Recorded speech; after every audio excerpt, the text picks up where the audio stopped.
Are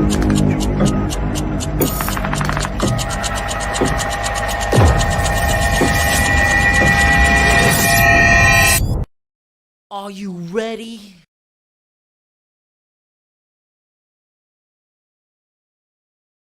Listen, I'm easy to find.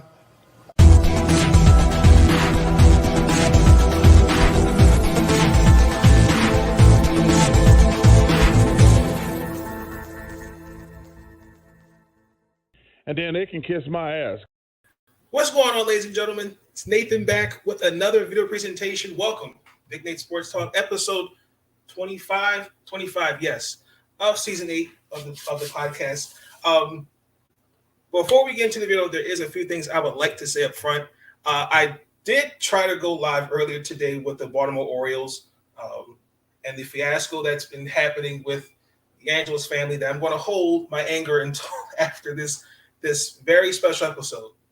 Ladies and gentlemen, also be tuned in for the NBA Finals preview for Game 6 of the NBA Finals. Be tuned in for that.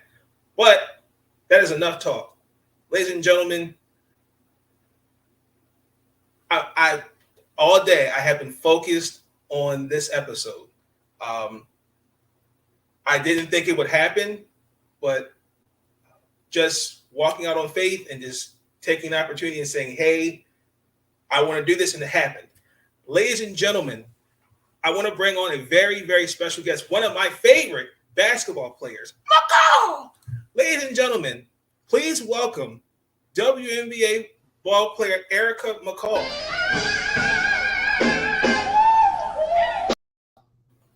Erica, welcome to the podcast. Welcome to Big Nate Sports Talk. Thank you so much for taking the time out of your schedule to join me this evening. I really do appreciate you. Oh, thank you, Nathan, for having me. That was quite the introduction. Thank you. Ladies and gentlemen, I don't know where to begin. Erica McCall, oh man, her resume, it speaks for itself. Gold medalist on Team USA. She went to that school in California that beat Maryland in the final, in the Elite Eight, painfully. She was drafted in the second round of the 2017 WNBA draft. All 12 defensive team, led that school in California. I was just kidding. Stanford University led them to three Final Fours. Two Final Fours. Yep. Also, all 12 performer. I could go down the list. Also, she's overseas. She spent 4 years in Hungary and 1 season, this past season, actually in Turkey. And congratulations, you're actually going to be playing in Spain this upcoming season. Salamanca?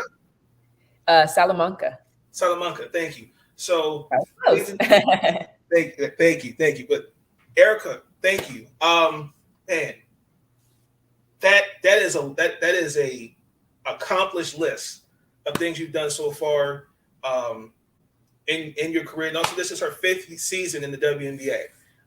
She was drafted by the Indiana Fever. She played for the Lynx, and she was just recently with the Washington Mystics. I'm gonna hold my anger on that one because you should not have been cut. Get out there, you should not have been cut. But Erica, let's just get into it. So, talk to me. Where did your love of basketball begin? And before you answer, also too, fun fact, I did not know that. I knew until I saw. I can't remember what game she's been in Phoenix. This is also Erica McCall's younger sister of NBA All-Star DeWanna Bonner. I did not know this until I saw it was a picture of you and her. You guys had like these big blocks. It said, "Dad." I said, "Whoa, okay." But that's usually our proof of evidence, because a lot of people don't believe it. So, we got to bring out like the baby pictures for people to be like, okay, they really are sisters. I love it. But, well, actually, before we get into questions, Erica, just tell us a little bit about yourself. And then my first question to you is, where did your love of basketball, when did you know this is what I want to do? Yeah, so born and raised Bakersfield, California. Just grew up in an athletic family. My dad was has been literally a basketball coach my entire life. My mom ran track at Northern Arizona, so I've just come from a big athletic family. And so, I really just took to sports, me and my little brother, Justin. My sister, DeWanna Bonner, lived in Alabama her entire life. So she would come down to Bakersfield, spend the summers with us. And so that's how we would be able to spend time with her. But we just all played sports growing up. And so, I played any type of sport, soccer, t-ball, basketball, of course, volleyball. But basketball just stuck with me. And, I really think it was, my dad's love for the game that attracted me to it, just because he was still involved in the sport. And so I was growing up going to watch him coach down at Taft College, is a community college like 45 minutes away from Bakersfield. So with that, seeing him, in his element pretty much every day of my life, and just really growing up around that really attracted me to the sport. And so when I started to get into it, I really just loved the game. I wasn't good at it at all. Was terrible at the sport, but I loved it. I loved the competitiveness of it. I love the teamwork of it all. Just really just the whole nature of basketball. And so when I was in fourth grade, my dad, had this conversation with me. He's like, Erica, do you want to take this sport seriously? And I'm like, yeah, I'm ready for the next step. And so he gave me these 3 foundations of life. He's like, if you keep these, at the forefront of your life, you'll be successful. And it was keep God first, school, then basketball. And then like a little fourth tidbit was, and always listen to me. And so that's what I did my entire life. And that's really what has garnished, my love for the game, and just really just allowed me to stay around it, stay active with it, keep me excited about it. And so here I am. Now, when you kind of fast forwarding, was Stanford the only college on your list? Yeah. So I actually was recruited by many schools, but my top 3 was Stanford, UConn, and UCLA. And those were I took my 3 visits for. And so I went to UConn and I was like, it's just way too cold. Way too cold here, from Bakersfield, California, where, we get temperatures of like 110, and then the lowest we get is like probably we can get like 30, 35 degrees probably is like the low, but that's like a rare day for us. And so, just going to Connecticut and it was like 20 degrees and like, oh, this is a brisk day. And I'm like, no, absolutely not. So then I took my visit to UCLA. Great program. Love Coach Corey Close in the way that she runs her team. But ultimately, I just felt just an amazing attraction to Stanford when I went on my visit there. Janae Umike was my host, and so I got to meet her, and I was like absolutely starstruck. I'm like, oh my gosh, she's like a freaking All-American. And then along with that, when I went on my visit, Stanford actually beat SC, and SC was ranked number 1 at the time. And so we went to that game, and we actually got to rush the field.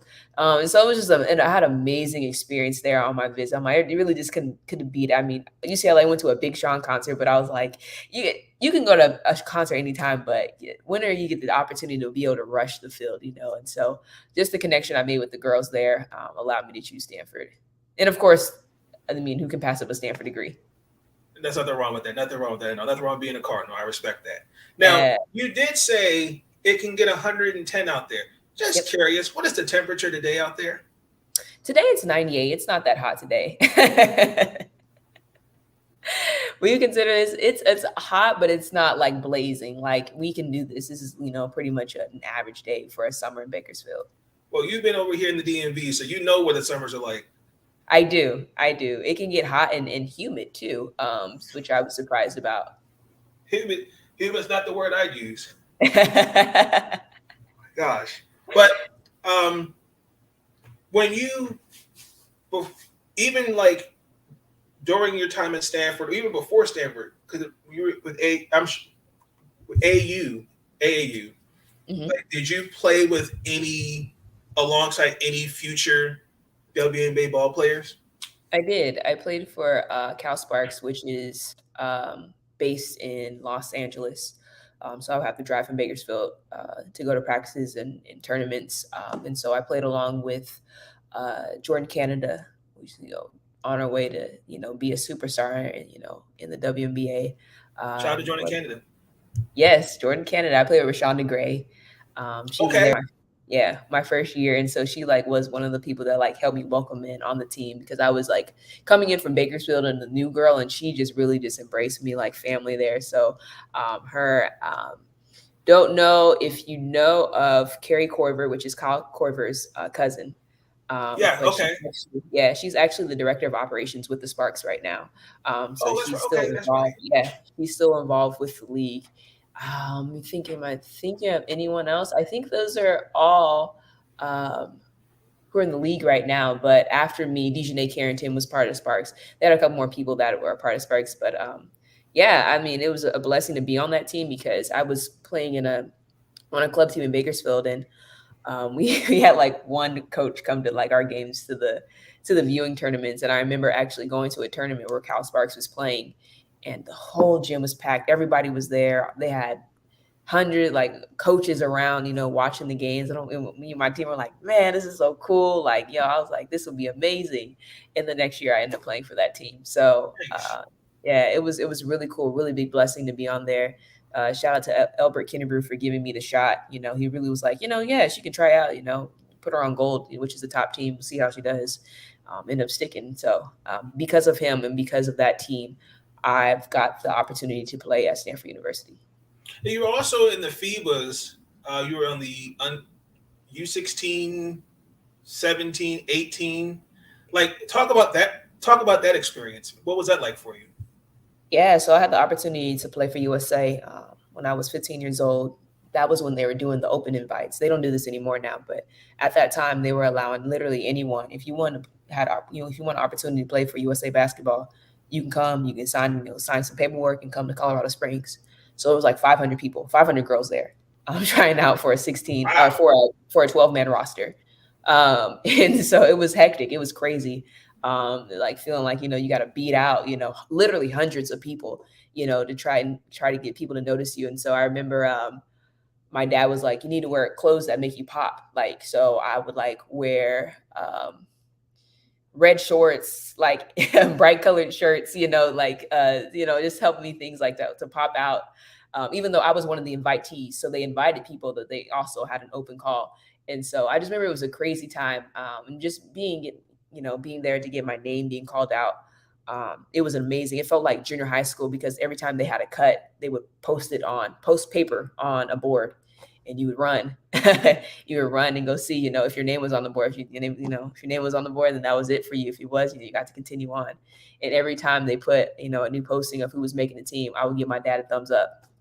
And so he was always at the trials the whole time. And so I remember when I made the team, they posted it, and I ran to my dad thumbs up, and he just jumped for joy. And so that was really my entryway into USA basketball. I went on to play U17 in Amsterdam. That U16 team we played in Mexico. U18 we played in Italy, I believe. Yeah. And then I also played in the World University Games, and we played in Korea. So USA experience, absolutely amazing. Man, I hope my child has opportunity to do that. Nice. Now, speaking of your dad, was your dad ever that, or still that type of parent that's in the state? That's a foul, ref. How do you not call it? Is he one of those kind of parents? No, he's actually pretty mild mannered on the court. He's very chill, and that's why me, my sister, my brother, we all look to him in the crowd for advice. No matter how old we get, my sister still looks for him advice. I still look for him advice, just because he's very calm mannered, and he sees the game as a coach rather than as a father, as a fan. He sees the game and sees what we need to do in order to improve ourselves, to make our teammates better, and to help ourselves grow. And so I've always loved having my dad in the stands, and he's taken great pride in knowing the separation between being a coach and being a father. And so, when the games are over and practice is over, he's got the dad cap on. But when it's time for us to go ball out, he's calm, he's cool mannered, and he's ready to rock. I respect it. And Father's Day is coming up, so I'd like to wish him a pre-happy Father's Day. Thank you so much. Yes, ma'am. He does to be. Is he ever one of those type of dads? Also, that's what they run in. They run his own. Like he give you signals at the stands. So, he'd always usually gives us thumbs up is like what been our go-to, since we're kids. So, if he feels like we're doing well, he's like, hey, thumbs up. But then another thing that he does is he texts us at halftime for any game. He watches all of our games. Even if he can't, he's looking at the stats and he's checking in on us to see. So he never misses any of his kids' games. And so he texts us at halftime, tell us, what we need to do to improve, or, hey, keep it going. Sometimes just like keep doing it. And so that's just always been his thing. That's what we look to, like every game. Me and my sister look for his texts, because if we don't get it, we're texting like, "Hey, man, what are you doing? You watching the game?" We get upset with him. So, it's a blessing. I like that. So I'm gonna go back to Stanford. So you get into Stanford. Janae hosted you. Just as a basketball player, how did Coach Vanderveer instill you to be arguably one of the best college players for those 4 years? And I say this to anybody when talking about Tara, it's Tara's attention to detail that makes her the coach that she is and makes her players the players that they are, because she focuses in on so much video, so much. She watches video like it's TV. Tara doesn't even watch TV; she just watches video. Probably sits back with a bag of popcorn and just tunes in, to who's playing and what's our next opponent. But because of her preparation, she allows her team to be prepared. And so it allows our basketball IQ to expand. And I think that's why Stanford players are so successful. Even when we don't have the most talented or most athletic teams, we're the smartest team. We're going to outwork you mentally. And so that's what makes a Stanford player. Well, that clearly showed against Maryland. We call it intellectual brutality. That's what we call it. Relationship with your Oh children. my God.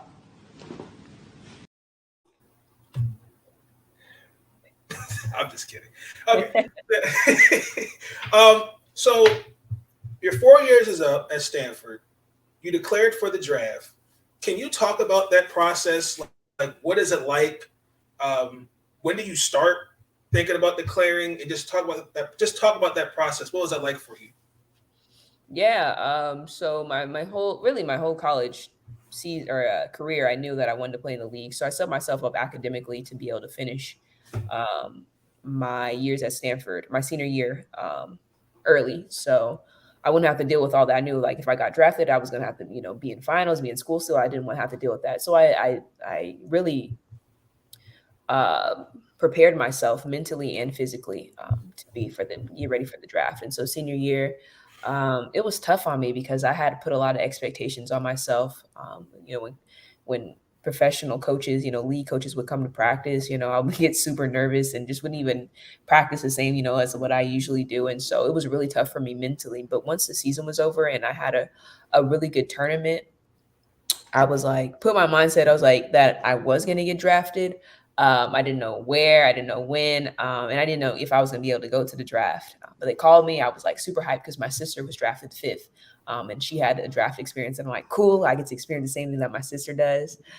So going into that, I'm just, trying to prepare myself mentally of like what pro basketball is like. And I thank God, my sister Dawana had experience, and I was able to, be able to see her live that life because it allowed me to prepare myself mentally of what, that was going to be like. So it wasn't so much of a culture shock for me going into the league and getting drafted because I knew what was to come because of what my sister experienced. I respect that. So I want to follow up to that. So I've noticed the last couple of drafts, they asked the ladies, like, when did you get into the WNBA? I know like this recent draft, some said, well, I didn't start watching until high school. Like, who was your favorite WNBA player growing up? And like, when did you gravitate on like to the W? I always loved Lisa Leslie. Just me myself being a post player at a young age, I've always looked up to her and thought she was freaking amazing. Seeing herself, dunk on TV, I just thought she was, the coolest person. But although I was really interested in Lisa, I really wasn't paying that close attention to the league until my sister got drafted. And when she got drafted, she immediately became my favorite player. And I paid just a lot more attention to the league. With her playing in Phoenix for 10 years. Yes. Yeah, with her being there, really, she was there all the way up until I got drafted. Being able to see her win championships, see her practices, being able to see Diana practice, BG. Nice.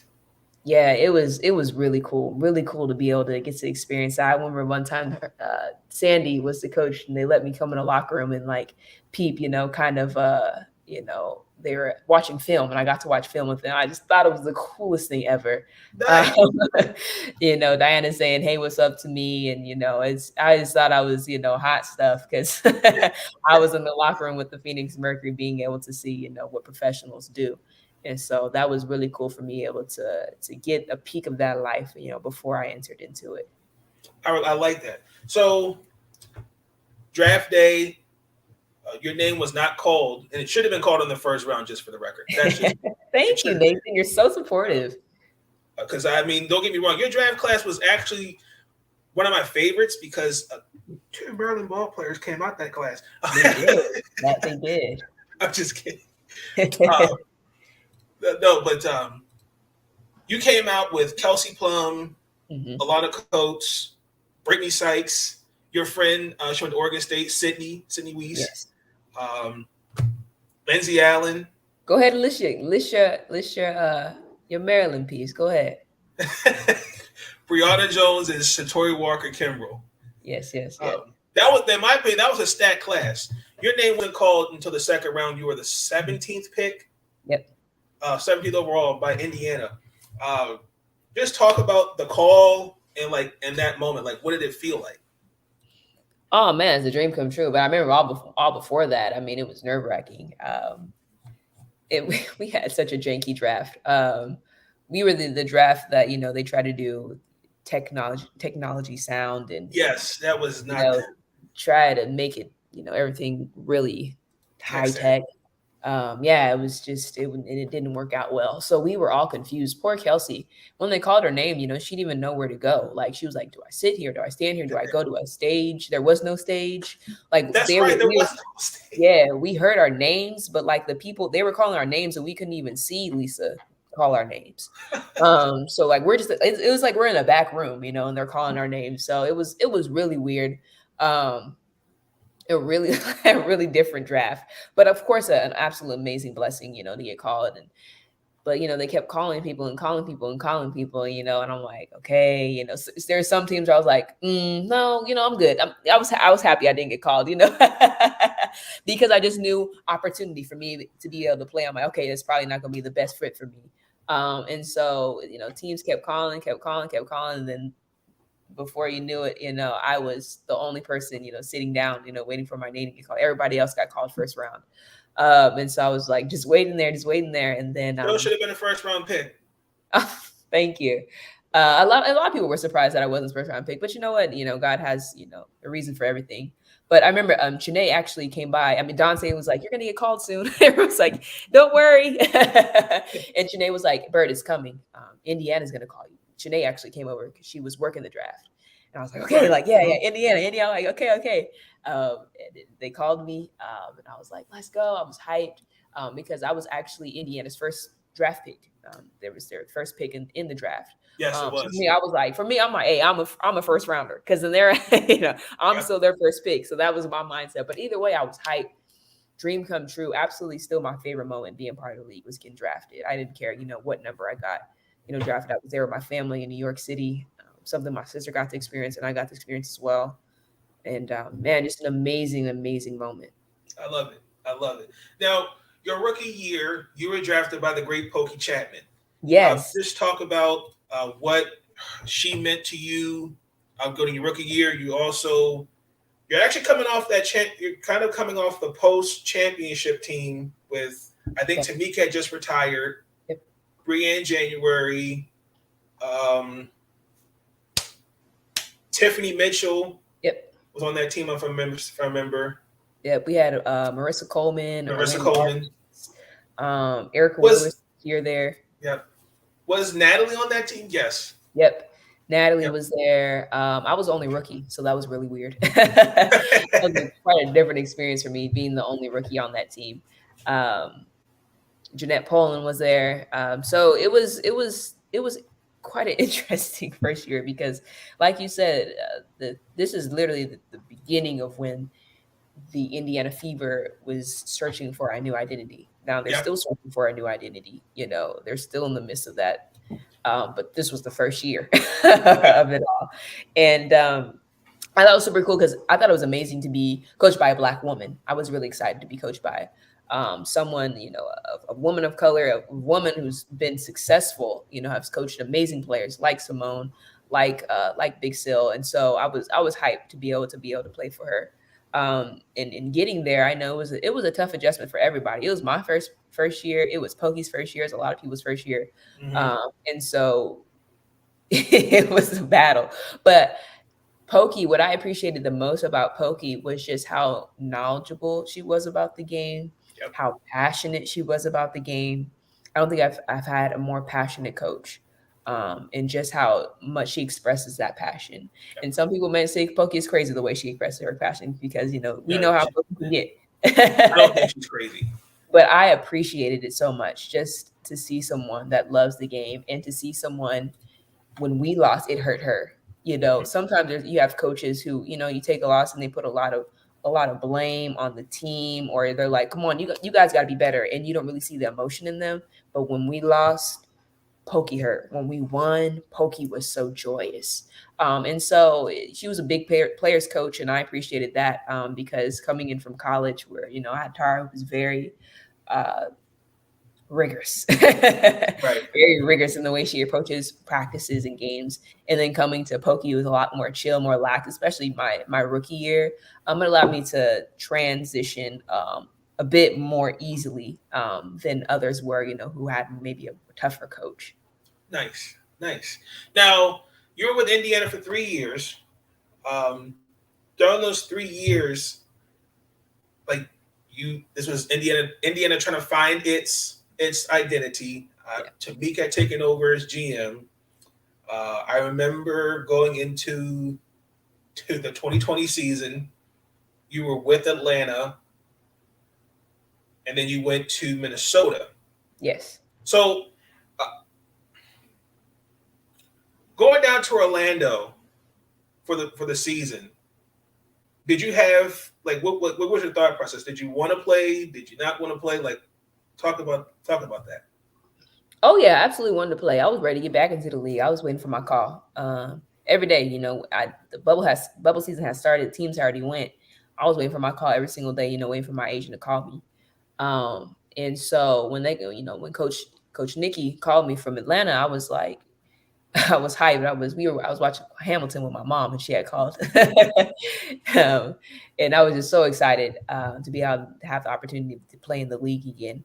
And she was like, "Hey, Erica, I knew it was going to be a hardship signing, so I knew like it wasn't going to be a full term thing. But I know, hey, maybe anything could happen." And so she was like, "Hey, Erica, we're really excited to have you on board. Can you come tomorrow?" And it Wow. was like around like maybe 4 p.m. when she called, and they booked me on a flight at like 8 a.m. And so I was like, "Yeah, sure." So her ended up packing, grabbing things, getting ready for the bubble, and I went off that next day. And I remember on the plane right there, I just cried tears of joy because it was just such a crazy time from the season being cut short overseas because of the pandemic, Demick. getting cut by Indiana, and really just having to just grind. I've never grinded so hard in my life. And just seeing that being rewarded and my faith being rewarded, I had to, let out some happy tears because God was truly blessing me at that moment. Absolutely. I've always for me, um, for my faith, it's always when one door closes, there's always another one that opens. Absolutely. Um, it's just a little bit of traffic. The road will clear up. Yeah. So during your time during the bubble, because the documentary that was produced, what done well by Chene, Hmm. to see like the behind the scenes, it looked like there was a divide of no, let's go home because this is during the summer. We're dealing with after George Floyd's death, Jacob Blake, Breonna Taylor. There seemed to be this divide. Maybe you can maybe help me. And again, you can please correct me if I'm wrong, but there seemed to be a divide of some want to stay, others want to go home. And also, to you guys down there with the NBA players, was there ever a collaboration of? Yeah, so really it wasn't so much of whether we wanted to go home or not, whether we go home or not. It was more of how do we approach attacking social justice. And it really was the debate was whether or not we sit out games or not. And so when Jacob Blake, his situation occurred, and that's when the NBA was deciding, that they were going to sit out their games. It was a big debate because a lot of people were like, we don't want to do it just because the NBA is doing it. We want to do it for purpose. We want to drive. At the end of the day, our whole really purpose of doing this bubble season was for Breonna Taylor. And so we were like, if we sit out a game, is this jeopardizing what we're trying to demonstrate for her? And so it was a lot of back and forth. And then, of course, if you've seen the documentary, Courtney Williams brings up a point like, if we sitting out a game, I'm not making money. Right. And I remember that scene.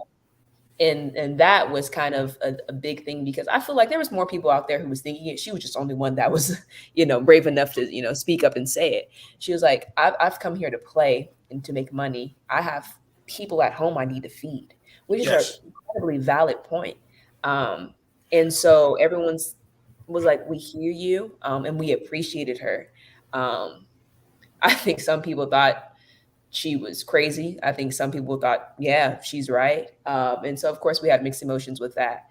And so at the end of the day, we just all came together. That was, we were in the room, pretty much all 144 players, playing in the bubble, came together and decided, that we were going to sit out. We were going to, stand with our brothers in the NBA, in that we would still be able to still demonstrate what we wanted to demonstrate for Breonna Taylor and for, all social justice and, the end of police brutality. So it was a very powerful moment to be in the room with people and just to see that, the WNBA is not created of all 144 people who have the same mindset. It was really cool to see that we have different opinions, different view sets of how the world works. And so it was just really cool to be in that room, just very powerful.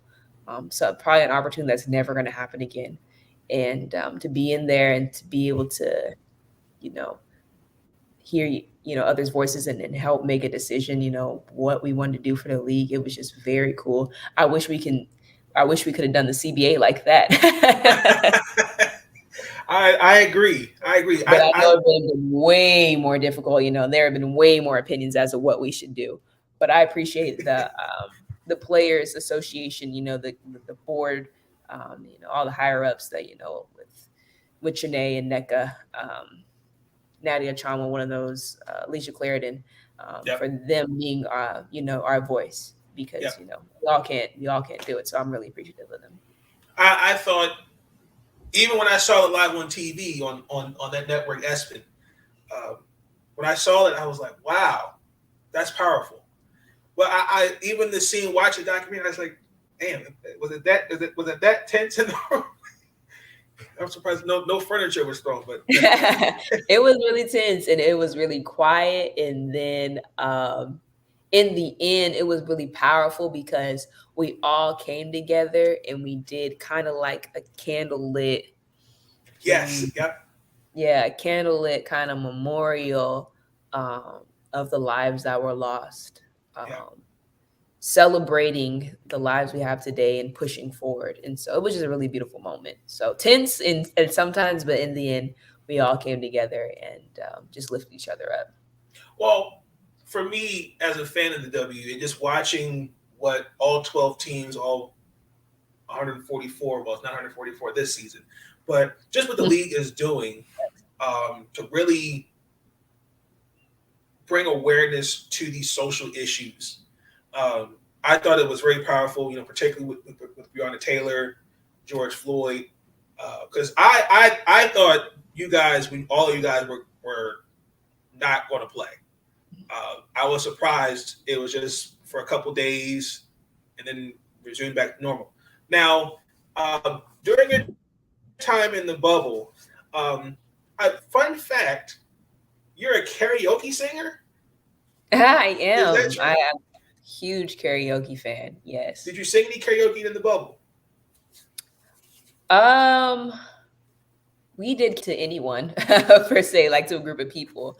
But me and Kitty Burke, who's actually with the Mystics right now, when she was with Indiana, we did karaoke. We would go to each other's rooms and sing all the time with each other. Yeah, all the time. Now you also, I remember y'all got to see the battle between Brandy versus Monica. Yes, I didn't actually go to that event. They had it down like where we ate, and they had shirts and everything. So if you wanted to watch, the versus battle with that, a lot of people went down to that and watched. Really quick, there's someone here on YouTube, Anthony. What's going on? He says, "What, your boy is a semi-retired karaoke DJ." I love that. Love it. Thank you. Appreciate you. What's your go-to karaoke song, Nathan? Oh, wow. Go-to karaoke song. I'm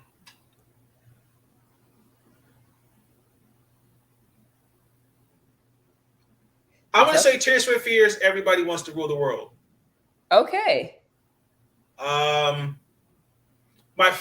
actual all-time favorite song that I would like to karaoke is Foreigner. The song's called Waiting for a Girl Like You. Okay. That's another song, but I can't hit that high note at the end of that song. I can't. Most of us can't. Most of us can't hit the high note, but that's what karaoke's for. Most of us can't even sing, but we just go out there and have fun, and that's what I love about karaoke. And just be able to let loose and just because music makes the world go round, and so that's why I enjoy what is your go-to? I really go for hard hitters. I go for really complicated songs, notes that I can't hit at all, notes that most people in the world can't hit. But I usually go for Whitney Houston, "Saving All My Love for You." That's usually my go-to. My go-to karaoke song, yeah. Or, and I'm telling you, Jennifer Hudson version. Okay. Dream Girl. Yes. Love that. That's a good song. Yes. I like that one. I love to do that. I perform in front of my family all the time, so they're used to it. They've heard those songs from me several times, though. Have you won any Grammys from them? No Grammys, but talent show competitions, yes, within the family. I like that. So Grammy. So we'll call it a Grammy. We'll call it a Grammy. Yeah. I like it. So, bubble season's over. Well, actually, I got a couple of questions about the bubble. So, when you guys actually entered the bubble, there was this kind of came out where you guys were housed, like the rooms, all that was very not well kept. I just want to know that I'm not like I remember it was Alicia Clark. She was on First Take. So a couple of people spoke up, but I can't believe they actually really did that to y'all. I think they really did that dirty. Yeah. So I wasn't there when they first entered. And I actually live in a hotel, so I wouldn't even had that issue. But I do remember seeing the post was a big concern. I'm like, gosh darn it, because it's like as women, like we never, we feel like we always get the short end of the stick. So it was very frustrating to see, that we had to deal with that. But IMG Academy is amazing. They whipped everything into shape. And when I did go to the villas, which was right across the street from the hotel, they looked really cool, very clean. They provided very nice. Yeah, they're very nice. Very nice. My friend lived in one, and she just had this. I would go there to cook sometimes. And so Stephanie Mavunga, she's a chef, and so I would go over there, and she would make meals for a lot of different people. So I actually made my grandma's. It's called Sex in a Pan.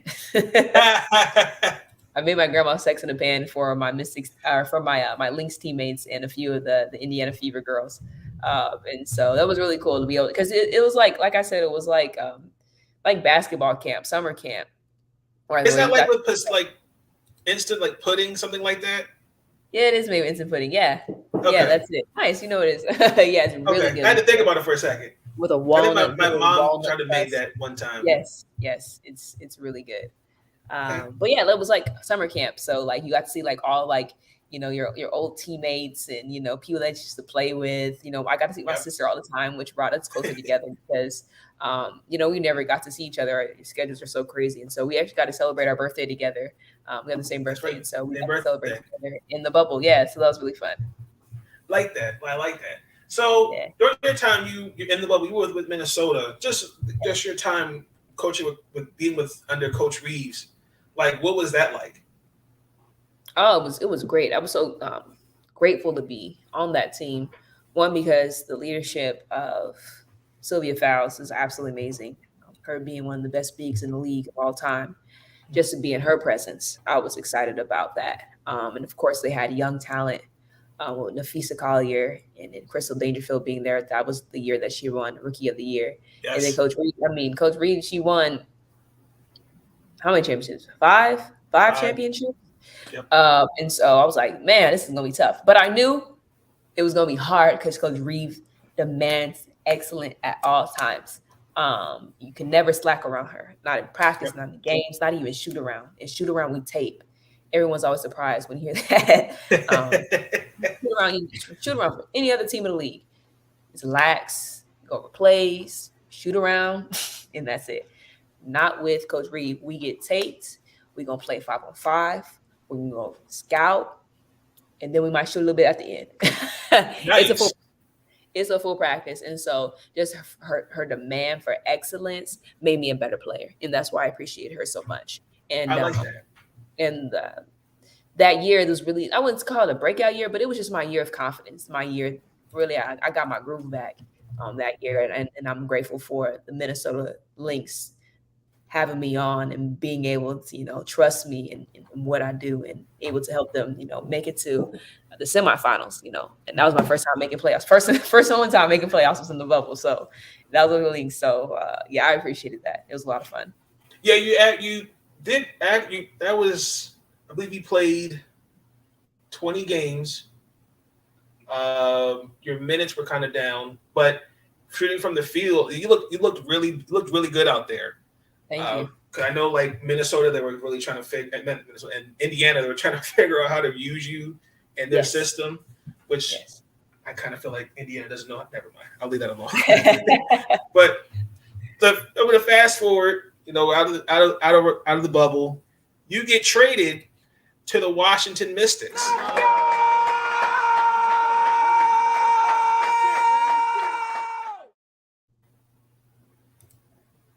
I was ecstatic, and then injury bug. Yes. Oh gosh. Oof. I didn't know what to really expect. Mm-hmm. Really, it wasn't you. It was just the team overall. The whole team was injured. The whole team. Everybody got injured. It was bad. Like, we didn't have team like the year before. I mean, in the bubble, Elena couldn't play. She didn't get the medical clearance, nor Tina. Then fast forward, Elena still not ready to play. She only played those 2 games. You were dealing with a couple knee injuries. Yep. I can't remember what game you got hurt, but you were like, she's back, and it just happened again. Yeah. And it just was really disappointing as a cohesive unit that we didn't make the playoffs. But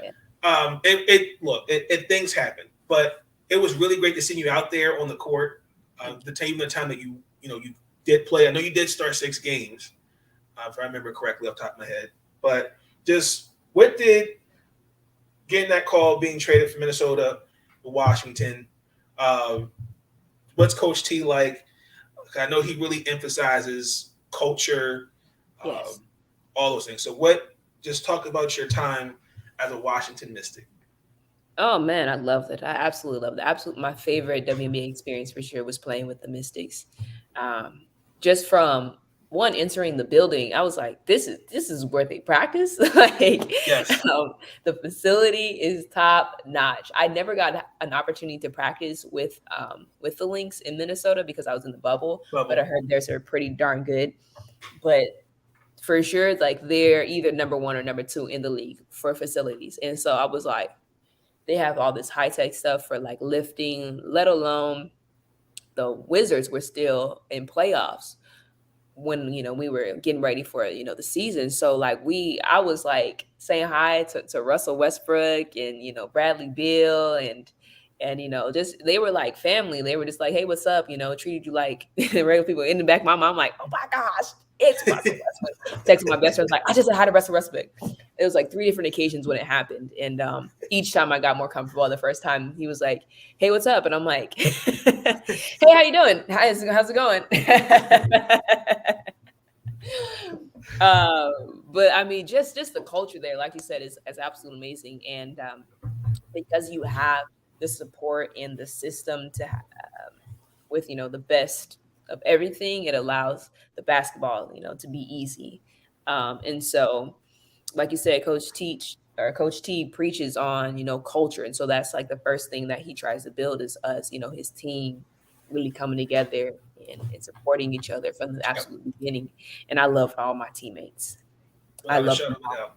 all. And it was the most fun team I've been on. They loved me and they embraced me when I came in. Natasha Cloud is an absolutely amazing human, um, let alone basketball player, but just her as a person, and feeling that my teammates trust me and that they want me to do what I do, and that was like kind of like I felt that with the Lynx, but I just felt it at a different level when I was in Washington. They're like, "E, you come in and you bring energy, and we need that.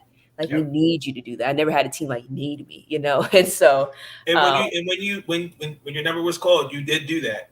yeah, thank you. That's what I try to always provide. Even if I not bringing in points or even rebounds, sometimes like just like sometimes the team needs to pick me up. They need some energy. I'm like, and that's what I'm going to provide.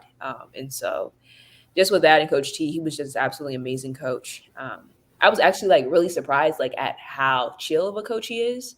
That was probably the most surprising thing. Like I thought like Coach T would be like this, like he's an older man, so I thought he'd be like an old grouchy man, that like yells at you and it's very. I thought he was going to be very traditional coach, very old school coach. The word I'm going to use.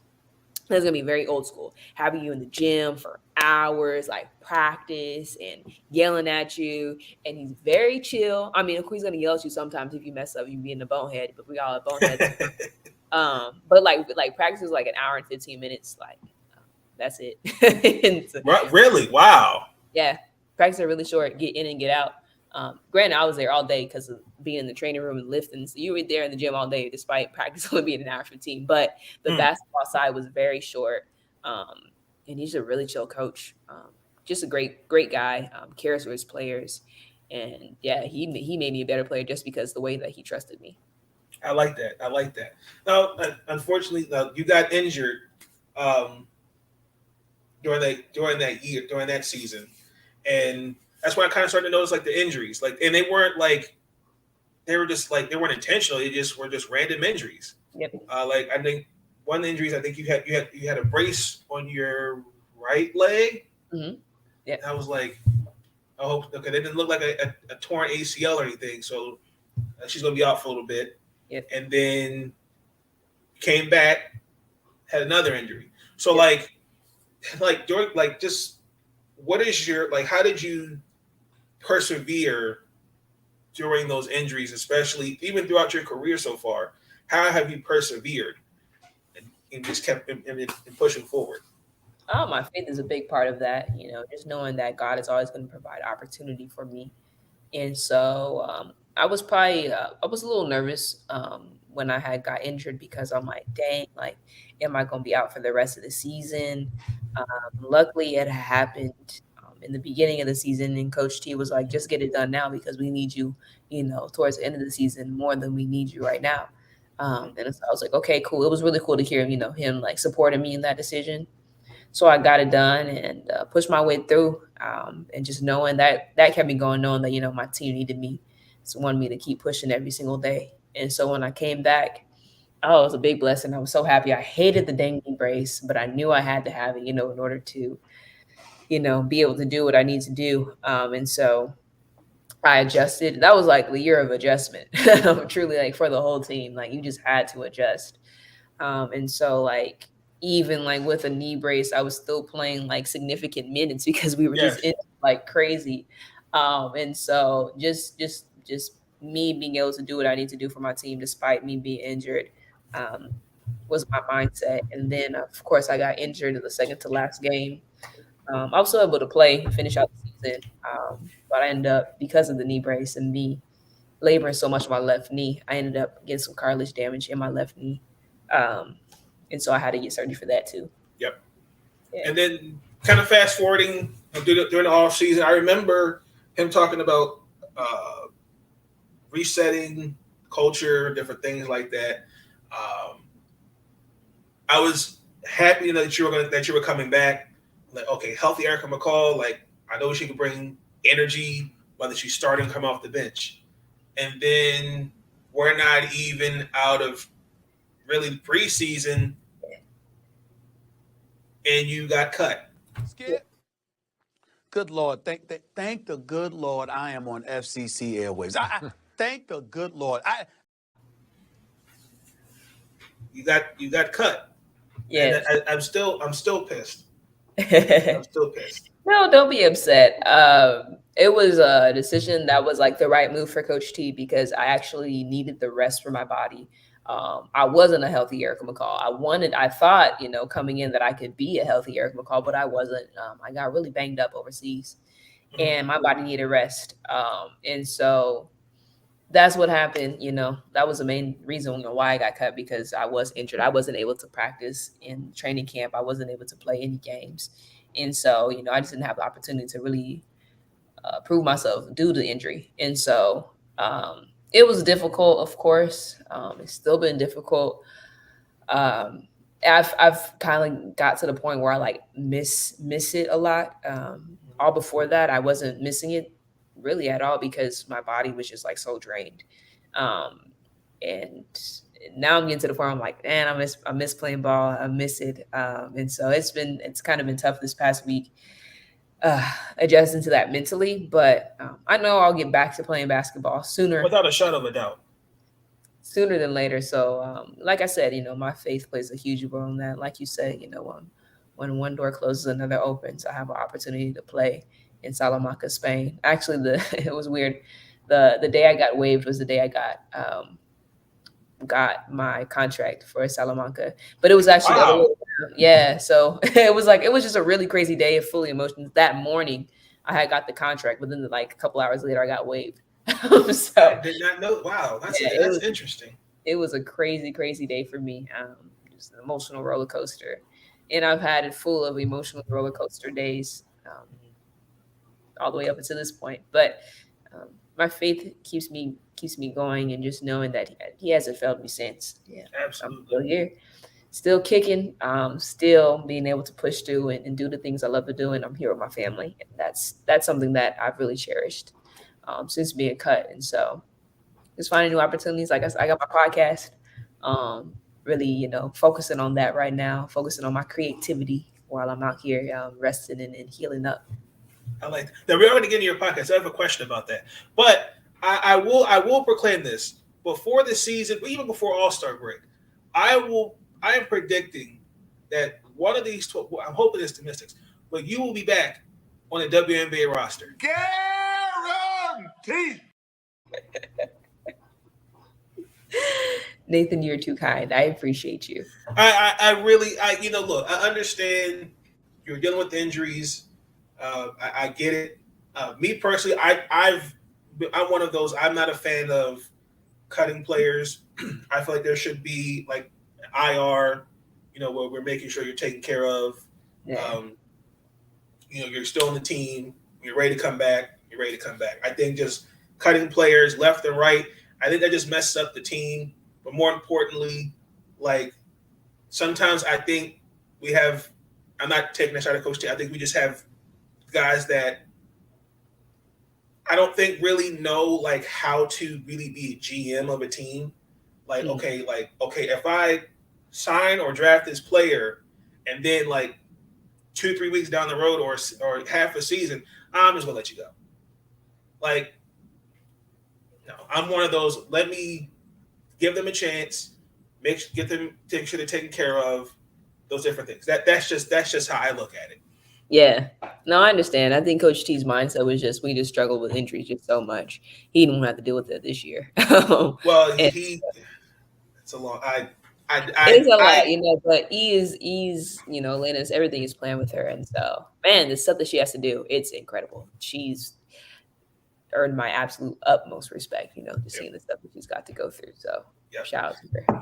Absolutely. So you played overseas. You're overseas. You get ready to go to Spain. Where you were in Turkey last year, and before Turkey, you were in 4 years. You were in Hungary. So, like, talk about like that experience. How tough is it to balance?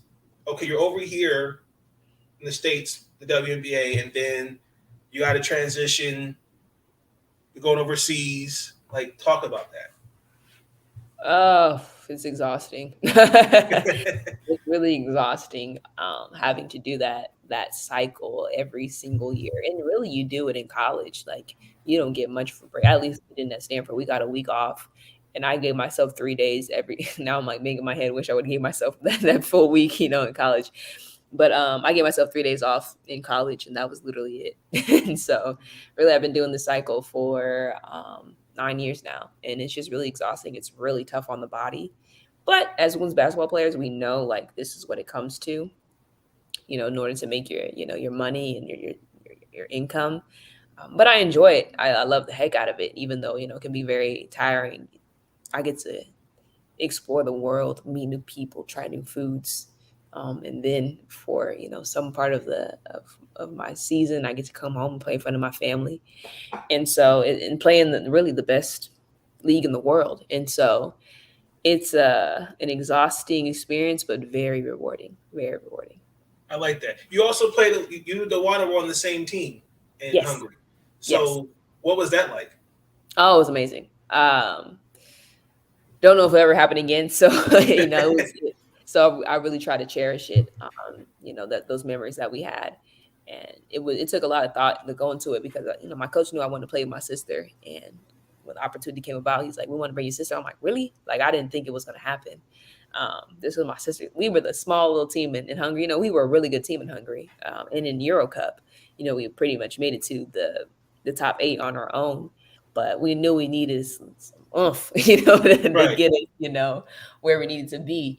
And so I didn't even think we had enough money to give my sister. So I'm sure she took a pay cut to play with me, but I was just like so joyous to have her on my team. At that point in time, we weren't really that close because we lived in different coasts our entire life.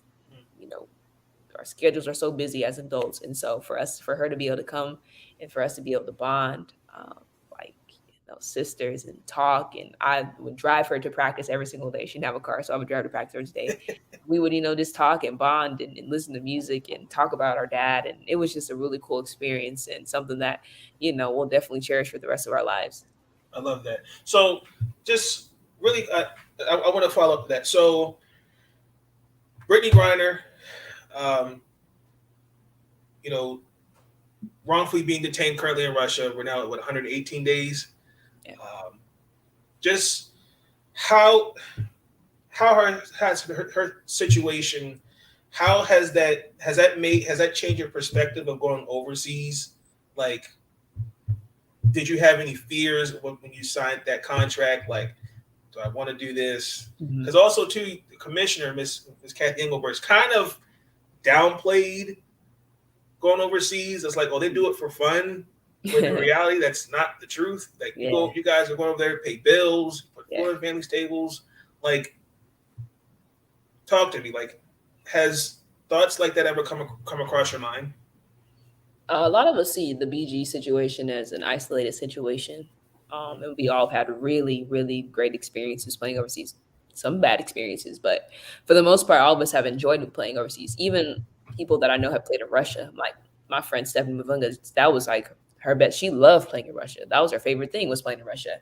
And so a lot of us see it as an isolated situation. A lot of us will not be going back to Russia. That's for sure. But other than that, all my friends have contracts overseas and have plans on playing overseas, and we're not really too concerned with what's going on right now in the world being impacted of what we're doing. Maybe if we're in a country close to Russia, such as Ukraine, something like that. Sure. Of course, a lot of people aren't going to play in Ukraine because they're in the war, but a lot of us are just still see it as an opportunity for us to be able to do what we love to do, make money. And of course, we're all praying for BG, praying for the people in Ukraine. Yes. But we know that we still got to do what we got to do, to make money. And if we don't, we're just going to be sitting here, 8 months out of the year, trying to figure out new opportunities. Of course, I'm sure, we're not just going to be sitting down, but in order to like really up our game and continue to make the money that we want to make, we have to go overseas. And so a lot of us aren't too concerned about the situation. Of course, we always, are cautious about it and are speaking with our agents about what is the best opportunity for us to, take, and the most safest opportunity for us to take. But outside of that, a lot of people are, still have plans to go overseas. I like that. I mean, I'll be honest, even before her situation, I'm one of those, I think you guys should be playing over here throughout the year. Yeah, we would all love to. I would wish there were more games, more money. I know you talked about it on your podcast, so I'll get to that in a second. I just the balance, that's a lot. That's wear and tear. I give you your flowers. I don't know how you guys do it on a daily basis. But you started recently. You started your Bird's Eye View podcast. Yes. Just talk about, what was the idea behind that, and just go ahead and talk about the podcast. Yeah, so I decided to start Bird's Eye View last year. I had a podcast before, actually. It was called Bird's the Word. And it was more based on pop culture, music, all that good stuff. And it was really hard. One, I was doing it while overseas. First of all, overseas Wi-Fi is absolutely terrible.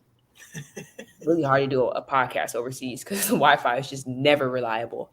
And it's always even difficult for me to get my guests when they're overseas. But anyways, I had a podcast.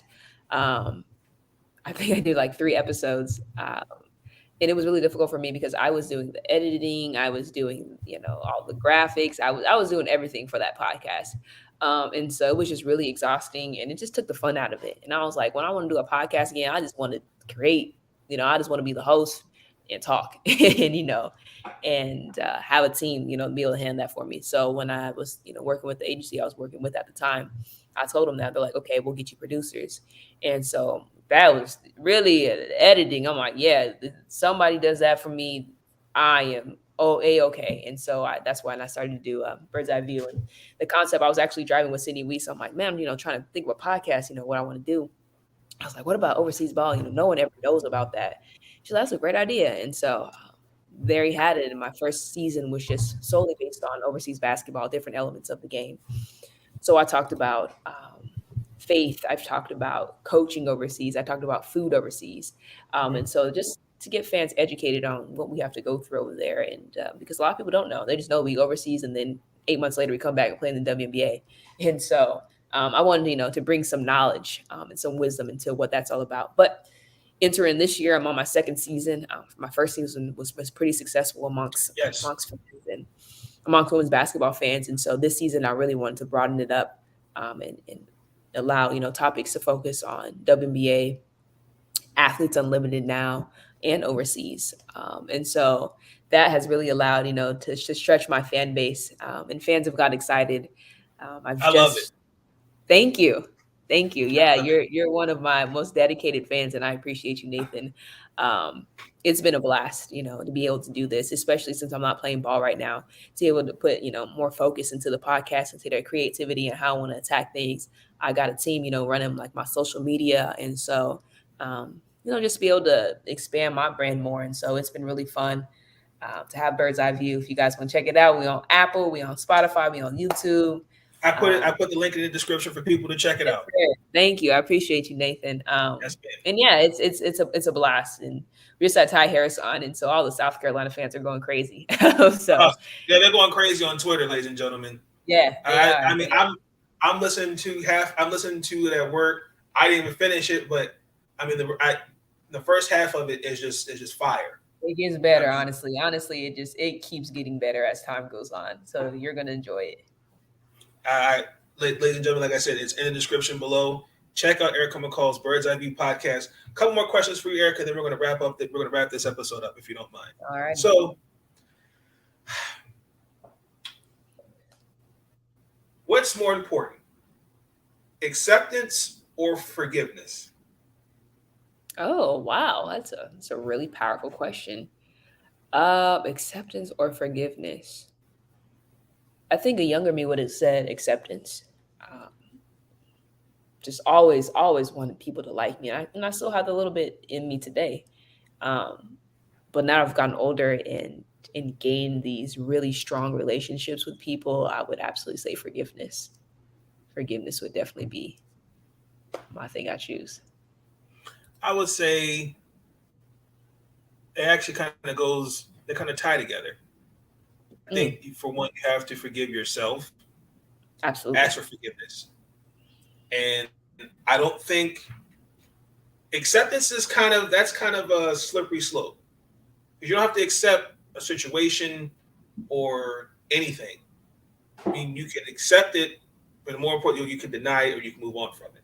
I think it kind of goes hand in hand. But I definitely think forgiveness is definitely the better one. Great question. If you were not a WNBA star, what would you be currently? I'll probably be a newscaster or a producer. Yep. What network? Oh, sheesh. Don't say CNN or Fox. Wow, never someone. I never been asked that. I was thinking more local.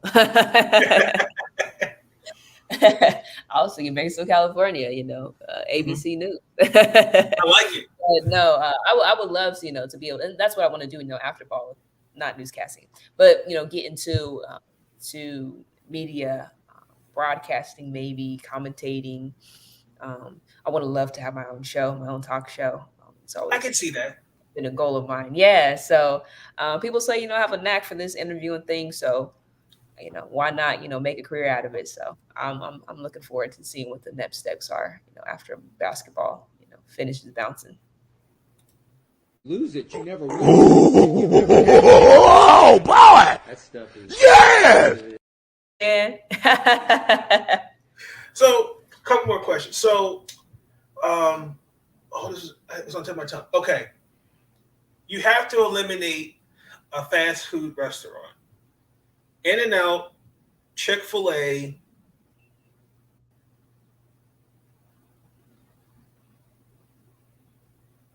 Hardee's, or Burger King.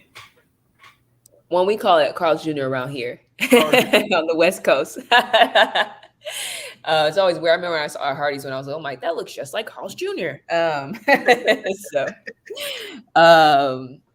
What would I eliminate? I'm gonna get a lot of heat for this. I'll probably eliminate Chick-fil-A. I can see that. I can see that. So there's no Hardee's where I live. Mm-hmm. It's just Burger King, Wendy's, Arby's, Chick-fil-A, McDonald's, KFC, Checkers. We're going on for like Virginia, DC. Okay, gotcha. Yeah, I really I'm a burger kind of gal. They don't have burgers. It's just chicken. I want just chicken all the time. I want some variety, and those places have variety. I mean, In-N-Out doesn't have variety. It's literally just burgers and fries. But I'm from Cali, and there's no way I can deny In-N-Out. Are lemon pepper wings overrated? Please say yes. Oh man, I just had some lemon pepper wings, and they wasn't the best. Oh, maybe it's just I had some from Wingstop, so maybe it's just the Wingstop that I went to, and I was like really hyped to get some lemon pepper wings, and they wasn't hit like they was supposed to. So I'm gonna say yeah, because the next time I went to Wingstop, we didn't get lemon pepper wings, so they are. I'm gonna go. They are overrated. Yeah, for sure. Wait. Hold on. We play the clip.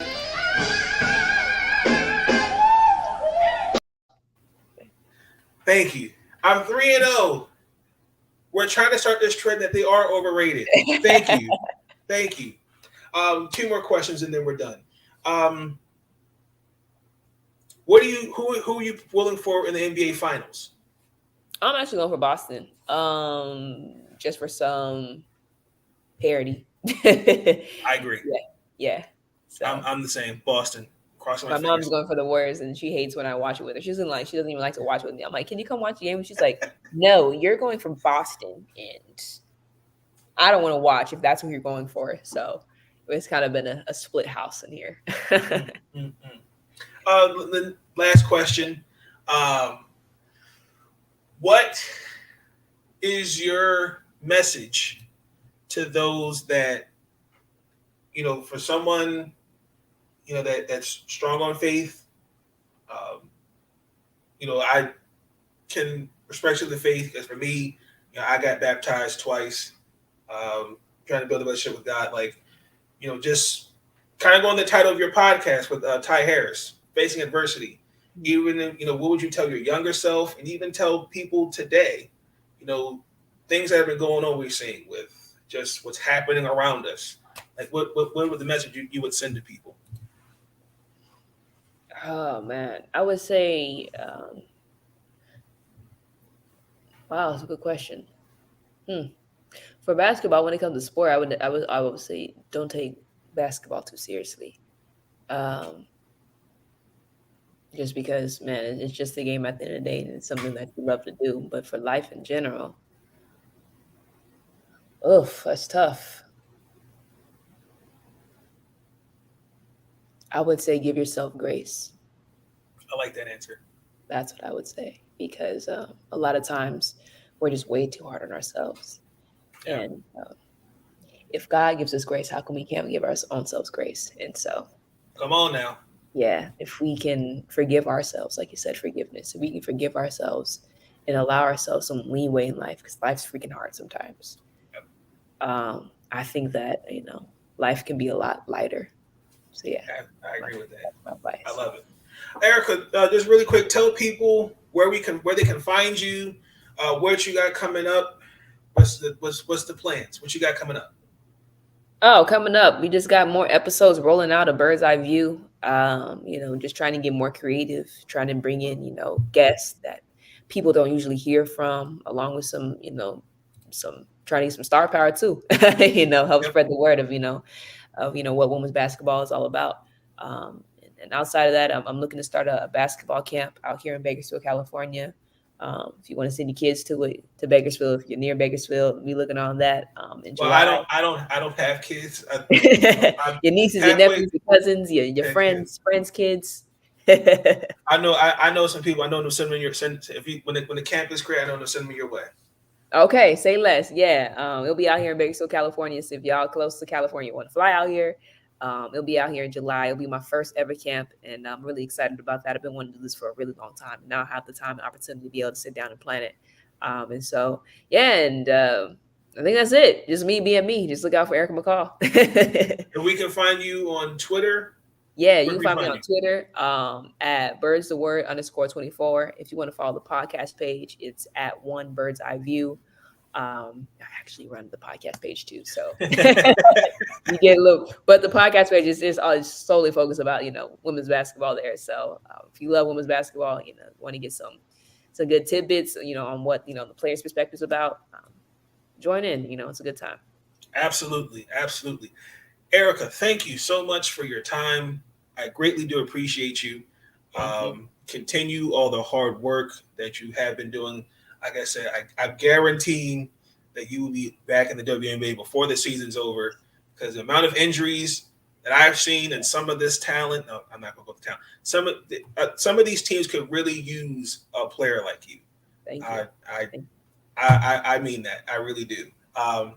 You know, I just don't understand some of these roster cuts.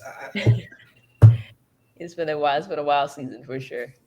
Like, I want to see some expansion, but I don't know if I expand if I see 4 more teams, I'm going to see the same thing I'm seeing this season. I don't know. Yeah, but yeah, ladies and gentlemen, that's going to conclude the episode. Please like, comment, subscribe. I left Erica's podcast, her Twitter. I left it in the description down below. Please check her out. Great podcast. There's a great basketball mind. Just check her out. In the meantime, check me out. I'll be back on in a little bit. I need to go eat something. Me too. Gotta check out. You're going to see another video with the Baltimore Orioles and this drama, that family drama. Hold on, hang on for that. And the NBA Finals. With that being said, please like, comment, subscribe. Thank you for joining me. I will catch you guys on the flip side. Peace out, y'all.